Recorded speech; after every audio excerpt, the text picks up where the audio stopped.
Grande abraço, Marcão. Grande abraço para você que chega aqui no Tuti Palestra. Eu sou o Dudu Capello e falo aqui direto de Lisboa.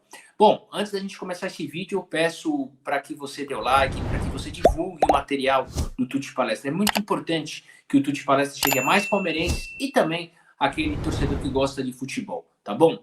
Bom, hoje eu vou sair um pouquinho do tema Palmeiras e eu vou falar de algumas situações que estão acontecendo aqui na Europa em relação a 3 treinadores aqui que trabalhavam e ainda trabalham em times europeus, para que a gente faça algum paralelo de algumas situações que acontecem no futebol e que nem sempre o Palmeiras está ileso de passar por isso. Situações que até podem ser comparadas, reflexões que devem ser muito bem analisadas, tá bom? Bom, primeiro é a demissão do Jorge Sampaoli do Sevilha. Ontem, terça-feira, dia 21, o Sevilha comunicou que o Jorge Sampaoli não é mais treinador da equipe. O Sevilha faz uma campanha mediana ali na La Liga, está ainda jogando a Liga Europeia, mas o Sampaoli foi demitido. E por que eu digo isso? Porque o Sampaoli tem a residência oficial no Brasil, especificamente no Rio de Janeiro. E a gente sabe que o Sampaoli no mercado é sombra para treinador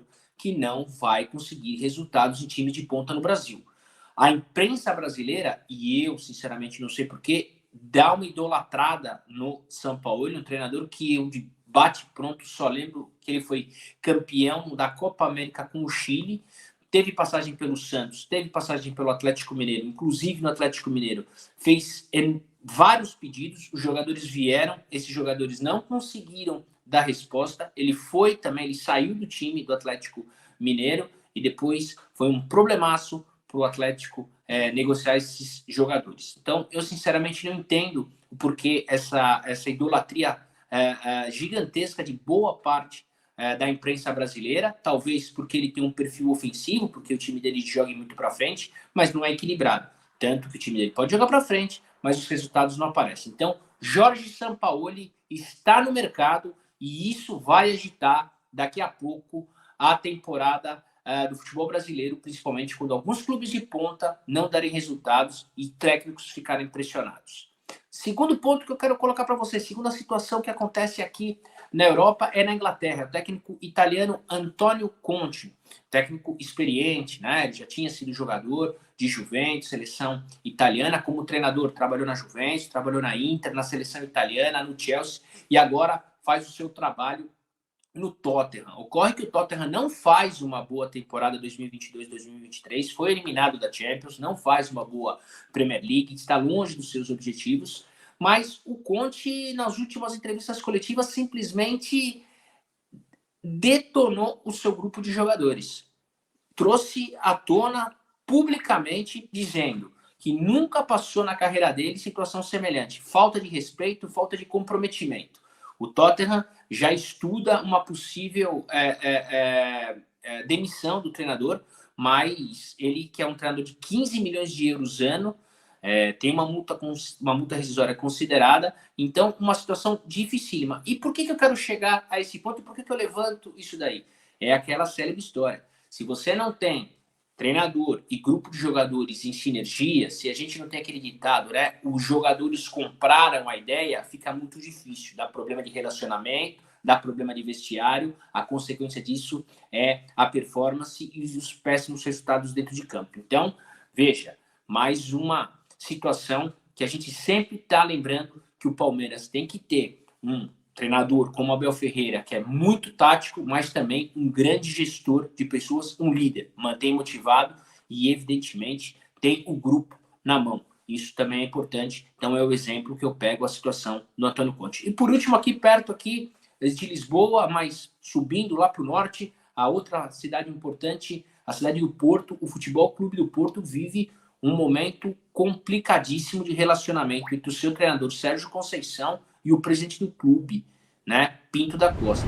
Isso porque, na última terça-feira, o Porto foi eliminado no Estádio do Dragão pela Inter de Milão e antes de começar a sessão de perguntas da entrevista coletiva, o Sérgio Conceição pediu licença, pediu desculpas e fez um desabafo. Um desabafo que envolvia o fair play econômico, é muito categórico em dizer que a imprensa portuguesa, ou parte da imprensa portuguesa, em determinados momentos cobra ele de forma injusta e exagerada, que muitas vezes critica a postura que ele tem à beira do gramado, né, chamando ele de uma espécie de chiliquento, a relação, né, entre o técnico Sérgio Conceição e a imprensa portuguesa geralmente não é boa, muita discussão, em determinados momentos ele até fica em silêncio e tudo mais. E aí ele deu uma declaração falando que ele está um pouquinho cansado da situação. São 5 anos e meio de Futebol Clube do Porto, e todas as vezes que o time dele começa a jogar, o presidente negocia os seus principais jogadores, né, para equilibrar as finanças do clube, e o clube vai repor com jogadores da base e também jogadores de médios e pequenos clubes do futebol português. É um exemplo de cobrança pública de um treinador europeu, um treinador do futebol português, para a diretoria, falando de reforços e principalmente falando de investimento. Por que eu levo isso? Porque é para provar para vocês o que muitas lives eu falo, é o perfil do treinador português, principalmente quando ele se sente pressionado em dar respostas por resultados que não aparecem. Não estou dizendo que isso deva ou vá acontecer na Sociedade Esportiva Palmeiras pelo Abel Ferreira, mas eu acho que é sempre importante nós, como palmeirenses, também analisarmos o que acontece no mundo do futebol, estar sempre preparado, estar sempre analisando o que pode ou não acontecer com o nosso clube, né? Nós não estamos isentos a isso. Em relação ao futebol do Palmeiras, 10 dias aí que não teremos jogo. Quem ficou no Brasil provavelmente vai treinar. O Abel Ferreira vai preparar o time para o primeiro jogo da final do Campeonato Paulista. O Tabata teve uma contusão que o Palmeiras não divulga, mas é um grau relevante. Expectativa que o Palmeiras não divulga, mas que a imprensa está dando de 30 a 40 dias. E aí ele vai ter que quebrar a cabeça, porque o Hendrick vinha sendo titular, perdeu posição para o Giovani, que perdeu posição justamente para o Tabata. Então o Abel Ferreira vai ter que quebrar a cabeça aí para ver como que vai colocar o Palmeiras. E também já deixo aqui um ponto importante que a gente vai trabalhar aqui no Tuti Palestra, esse assunto. O Palmeiras em abril terá 9 jogos, né? O Palmeiras fará 2 finais, né? Os 2 jogos da final do Campeonato Paulista, entre elas a estreia na Libertadores, cujo sorteio será na próxima segunda-feira, mas certeza que o Palmeiras estreia fora de casa, então teremos uma viagem, não sabemos para onde, pode ser perto, pode ser longe, mas de qualquer forma, entre os 2 jogos de final, teremos uma viagem para o exterior.